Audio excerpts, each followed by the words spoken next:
Hello friends, welcome to SKJ learning academy. आज आहे 21 मार्च 2024। आजच्या दिवसाचे जे काही महत्त्वाचे चालू घडामोडीचे क्वेश्चन्स असणार आहेत ते आपण डिस्कस करणार आहोत। त्या अगोदर आपल्या चॅनलवर जर पहिल्यांदा आला असाल चॅनलला सबस्क्राईब आणि व्हिडिओला लाईक करायला विसरू नका। अशाच प्रकारचे रोजचे रोज चालू घडामोडीचे सेशन आपल्या चॅनलवर घेऊन येत असतो। चला तर आजच्या सेशनला सुरुवात करूया। आजचा पहिला प्रश्न आहे, युनायटेड नेशन्सकडून जाहीर करण्यात आलेल्या हवामान बदल अहवालामध्ये कोणते वर्ष हे सर्वात उष्ण वर्ष ठरलं आहे? तर पहा, या प्रश्नाचं योग्य उत्तर आहे ऑप्शन क्रमांक बी 2023। या अहवालानुसार 2023 हे जे वर्ष आहे सर्वात उष्ण वर्ष ठरलेलं आहे। तर युनायटेड नेशनने हा अहवाल जाहीर केलेला आहे, हवामानासंबंधित अहवाल सादर केलेला आहे आणि या अहवालानुसार 2023 हे वर्ष आत्तापर्यंतचे सर्वात उष्ण वर्ष ठरलेलं आहे। हा अहवाल जो आहे वर्ल्ड मेट्रोलॉजिकल ऑर्गनायझेशन यांच्यामार्फत तयार करण्यात आलेला आहे। युरोपियन युनियनच्या कॉपर्निकस सर्व्हिसनुसार मार्च 2023 ते फेब्रुवारी 2024 पर्यंत तापमानामध्ये जवळजवळ 1.5 डिग्री इतकी वाढ झालेली आहे। तर जागतिक हवामान विज्ञान संघटनेने हा अहवाल तयार केलेला आहे। WMOने स्थापना झालेली आहे 23 मार्च 1950। मुख्यालय आहे जिनेवा, स्वित्झर्लंडमध्ये। अध्यक्ष आहेत WMOचे अब्दुल्ला अल मॅडोस आणि महासचिव आहेत WMOचे सेलेस्ट सिलो। तसेच संयुक्त राष्ट्र संघटनेने अहवाल सादर केलेला आहे। संयुक्त राष्ट्र संघटना स्थापना झालेली आहे 24 ऑक्टोबर 1945। मुख्यालय आहे न्यूयॉर्क, अमेरिकेमध्ये आणि महासचिव आहेत संयुक्त राष्ट्र संघटनेचे अँटोनियो गुटेरबर्ग। पुढचा प्रश्न पाहूया। पश्चिम बंगाल राज्याचे नवे पोलीस महासंचालक पदावर कोणाची नियुक्ती करण्यात आली आहे? या प्रश्नाचं योग्य उत्तर आहे ऑप्शन क्रमांक बी, संजय मुखर्जी यांची पश्चिम बंगाल राज्याचे नवे पोलीस महासंचालक म्हणून नियुक्ती करण्यात आलेली आहे। तर 1989 तुकडीचे IPS अधिकारी आहेत संजय मुखर्जी आणि पश्चिम बंगालचे आता नवीन पोलीस महानिदेशक असणार आहेत। निवडणूक आयोगाने पश्चिम बंगालचे DGP राजीव कुमार तसेच इतर 6 राज्यांच्या गृहसचिवांना पदावरून हटवलं होतं। 2017 संजय मुखर्जी यांना क्रिमिनल इन्व्हेस्टिगेशन अर्थात CID प्रमुख या पदावर नियुक्त करण्यात आलं होतं आणि आता ते पश्चिम बंगाल राज्याचे नवीन पोलीस महानिदेशक बनलेले आहेत। तर पश्चिम बंगालशी रिलेटेड प्रश्न आहे। पश्चिम बंगालची राजधानी आहे कोलकाता। मुख्यमंत्री आहेत पश्चिम बंगालच्या ममता बॅनर्जी। राज्यपाल आहेत पश्चिम बंगालचे CV आनंद बोस। पुढचा प्रश्न पाहूया। निवडणूक आयोगाने कोणत्या राज्यामध्ये मिशन 444 अभियान सुरू केलं आहे?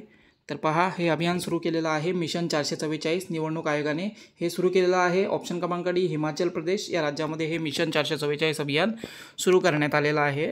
निवडणूक आयोगामार्फत हिमाचल प्रदेशमध्ये आगामी निवडणुकीमध्ये मतदानाची टक्केवारी वाढवण्याच्या उद्देशाने हे मिशन 444 अभियान सुरू केलं गेलं आहे। हिमाचल प्रदेशमधील 444 मतदान केंद्र आहेत आणि या केंद्रांवर जास्तीत जास्त मतदान कसे होईल यासाठी या अभियानांतर्गत प्रयत्न केले जाणार आहेत। 2019च्या लोकसभा निवडणुकांमध्ये हिमाचल प्रदेशमध्ये सरासरी 72.42% इतके मतदान झाले होते।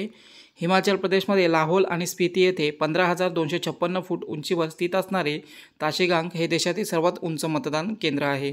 पुढचा प्रश्न पाहूया। भारतातील पहिल्या आयुर्वेदिक कॅफेचे उद्घाटन कोणत्या ठिकाणी करण्यात आलं आहे?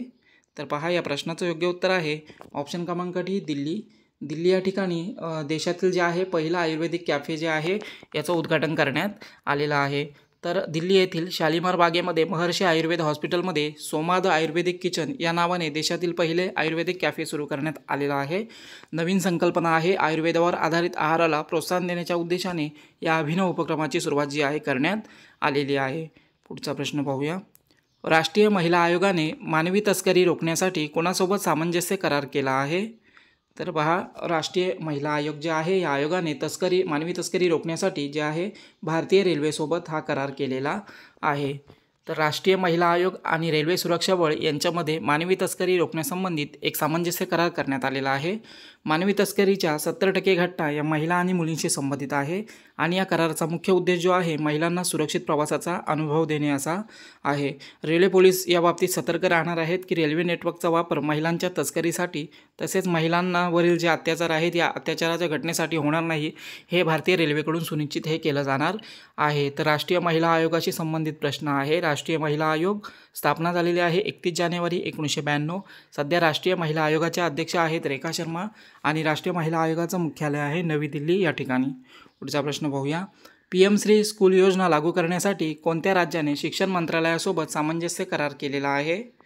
तर पहा, PM श्री स्कूल योजना जी आहे ही योजना लागू करण्यासाठी तामिळनाडू या राज्य सरकारने जे आहे केंद्र सरकारच्या शिक्षण मंत्रालयासोबत करार हा केलेला आहे. तर तामिळनाडू राज्य सरकार PM श्री स्कूल योजना राबविण्यासाठी केंद्रीय शिक्षण मंत्रालयासोबत सामंजस्य करार केलेला आहे.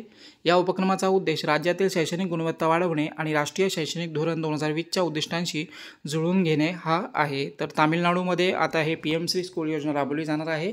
तामिळनाडू राजधानी आहे चेन्नई, मुख्यमंत्री आहेत MK स्टॅलिन आणि राज्यपाल आहेत RN रवी. पुढचा प्रश्न पाहूया. नुकताच इथेनॉल 100 इंधन उपक्रम कोणी सुरू केला आहे? या प्रश्नाचं योग्य उत्तर आहे ऑप्शन क्रमांक बी हरदीप सिंग पुरी. केंद्रीय पेट्रोलियम मंत्री आहेत हरदीप सिंग पुरी आणि यांनी हा इथेनॉल 100 इंधन उपक्रम जो आहे सुरू केलेला आहे. तर केंद्रीय पेट्रोलियम मंत्री हरदीप सिंग पुरी यांनी नवी दिल्ली येथे इथेनॉल 100 या उपक्रमाची सुरुवात केलेली आहे. पेट्रोलमध्ये इथेनॉलचे प्रमाण वाढवण्याच्या व्यापक धोरणाचा एक भाग आहे आणि या उपक्रमाचा उद्देश ऑटोमोटिव्ह इंधन उत्सर्जन कमी करणे आणि टिकाऊपणाला प्रोत्साहन देणे हा आहे. या उपक्रमाअंतर्गत महाराष्ट्र, कर्नाटक, उत्तर प्रदेश, नवी दिल्ली आणि तामिळनाडू या 5 राज्यांमधील निवडक 183 रिटेल पेट्रोल आउटलेटवर इथेनॉल 100ची उपलब्धता जी आहे करण्यात आलेली आहे. 131 समर्पित इथेनॉल संयंत्रांसह तेल विपणन कंपन्यांनी देखील त्यांच्यासोबत दीर्घकालीन करार जे आहेत करण्यात आलेले आहेत. पुढचा प्रश्न पाहूया. नुकताच कोणत्या देशाने ड्रॅगन फायर या लेझर अस्त्राची यशस्वी चाचणी केली आहे? तर पहा, या प्रश्नाचं योग्य उत्तर आहे ऑप्शन क्रमांक डी ब्रिटन. ब्रिटन या देशाने जे आहे ड्रॅगन फायर हे जे लेझर अस्त्र आहे याची यशस्वी चाचणी ही केलेली आहे. तर ड्रॅगन फायर हे जे लेझर अस्त्र आहे शत्रूची विमाने आणि क्षेपणास्त्रे रोखण्यास सक्षम आहे. ब्रिटनने या लेझर डायरेक्टेड जो एनर्जी वेपन आहे LDEW या अस्त्राची यशस्वी चाचणी केलेली आहे. ड्रॅगन फायर 1 किलोमीटर अंतरावरून नाण्याइतके लहान लक्ष्य गाठण्यास देखील सक्षम आहे. पुढचा प्रश्न पाहूया. वैद्यकीय क्षेत्रातील योगदानाबद्दल 2023चा यशवंतराव चव्हाण राष्ट्रीय पुरस्कार कोणाला देण्यात आला आहे? प्रश्नाचं योग्य उत्तर आहे ऑप्शन क्रमांक डी डॉक्टर सौम्या स्वामीनाथन ज्या आहेत यांना हा वैद्यकीय क्षेत्रामधील योगदानाबद्दल 2023चा यशवंतराव चव्हाण राष्ट्रीय पुरस्कार जो आहे प्रदान करण्यात आलेला आहे. तर सौम्या स्वामीनाथन त्यांना वैद्यकीय क्षेत्रातील योगदानासाठी 2023चा यशवंतराव चव्हाण राष्ट्रीय पुरस्कार प्रदान करण्यात आला आहे. माजी केंद्रीय मंत्री शरद पवार यांच्या हस्ते या पुरस्काराचे वितरण करण्यात आलेलं आहे. या पुरस्कारासाठी ज्येष्ठ अणुशास्त्रज्ञ डॉक्टर अनिल काकोडकर यांच्या अध्यक्षतेखाली डॉक्टर सौम्या स्वामीनाथन यांची निवड केली आहे. राष्ट्रीय एकात्मकता, संविधानिक मूल्यांचे जतन आणि सामाजिक आणि आर्थिक विकासात योगदान देणाऱ्या व्यक्ती किंवा संस्थेला दरवर्षी यशवंतराव चव्हाण यांच्या जन्मदिनी हा पुरस्कार दिला जातो. 5 लाख रुपये रोख आणि मानपत्र असे या पुरस्काराचं स्वरूप आहे. पुढचा प्रश्न पाहूया. जलशक्ती मंत्रालयाअंतर्गत राष्ट्रीय स्वच्छ गंगा अभियानाचे महासंचालक म्हणून कोणाची नियुक्ती करण्यात आली आहे? प्रश्नाचं योग्य उत्तर आहे ऑप्शन क्रमांक डी राजीव कुमार मित्तल जे आहेत यांची जलशक्ती मंत्रालयाअंतर्गत राष्ट्रीय स्वच्छ गंगा अभियानाचे महासंचालक म्हणून नुकताच नियुक्ती करण्यात आलेली आहे. तर राजीव कुमार मित्तल जलशक्ती मंत्रालयाच्या अंतर्गत राष्ट्रीय स्वच्छ गंगा मिशन अभियानाचे महासंचालक असणार आहेत. 1998 तुकडीचे महाराष्ट्र केडरचे ते IAS अधिकारी आहेत. पुढचा प्रश्न पाहूया. सर रिचर्ड हेडली पदक प्राप्त करणारा सर्वात तरुण खेळाडू कोण ठरला आहे? तर पहा, न्यूझीलंडशी संबंधित हा प्रश्न आहे. सर रिचर्ड हेडली पदक जे आहे हे न्यूझीलंडमधील क्रिकेट खेळाडूंना दिलं जातं आणि हा जो सर रिचर्ड हेडली पदक जे आहे रचिन रवींद्र याला देण्यात आलेला आहे आणि हा सर्वात तरुण खेळाडू ठरलेला आहे न्यूझीलंड संघाचा. तर रचिन रवींद्र हा सर रिचर्ड हेडली पदक प्राप्त करणारा सर्वात तरुण खेळाडू ठरलेला आहे. वयाच्या 24व्या वर्षी त्याला हा पुरस्कार मिळालेला आहे. रचिन रवींद्रला 2023 वर्षाकरता emerging player of the year म्हणून देखील निवडण्यात आलं होतं. तसेच 2023मध्ये न्यूझीलंड संघातील सर्वोत्कृष्ट क्रिकेटपटूचाही पुरस्कार त्याला मिळालेला आहे. न्यूझीलंडने 2011मध्ये न्यूझीलंडचे माजी क्रिकेटपटू सर रिचर्ड हेडली यांच्या स्मरणार्थ जे आहे रिचर्ड हेडली पदक देण्यास सुरुवात केलेली होती. पुढचा प्रश्न पाहूया. भारतातील पहिली LNG संचालित बस कोणत्या राज्यात सुरू करण्यात आली आहे? तर पहा, भारतातील पहिली LNG संचालित बस जी आहे ही ऑप्शन क्रमांक ए महाराष्ट्र या राज्यामध्ये नुकताच सुरू करण्यात आलेली आहे. तर मुख्यमंत्री एकनाथ शिंदे यांच्या हस्ते भारतातील पहिल्या लिक्विफाईड नॅचरल गॅस अर्थात LNGवर चालणाऱ्या बसचे अनावरण किंवा उद्घाटन जे आहे करण्यात आलेलं आहे. या बसेस महाराष्ट्र मार्ग परिवहन महामंडळाकडून चालवण्यात येणार आहेत. महाराष्ट्र राज्य मार्ग परिवहन महामंडळाने घोषणा केल्यानुसार त्यांची डिझेल वाहने टप्प्याटप्प्याने LNG पर्यायी इंधन वाहनांमध्ये बदलली जाणार आहेत. यामुळे प्रदूषण मोठ्या प्रमाणावर कमी होऊन इंधनाचा खर्च देखील कमी होणार आहे. MSRTCने LNGमध्ये रूपांतर करण्यासाठी MS किंग्स यांच्यासोबत सामंजस्य करार जो आहे केलेला आहे. MSRTC मार्फत राज्यातील 90 डेपोंवर ही वितरण सुविधा जी आहे LNGची ही वितरण सुविधा सुरू करण्यात येणार आहे. तर हे होते आजच्या दिवसाचे काही महत्त्वाचे चालू घडामोडीचे क्वेश्चन्स. सेशन कसं वाटलं कमेंटद्वारे कळवा. चॅनलला सबस्क्राईब करा आणि व्हिडिओला लाईक करायला विसरू नका. धन्यवाद.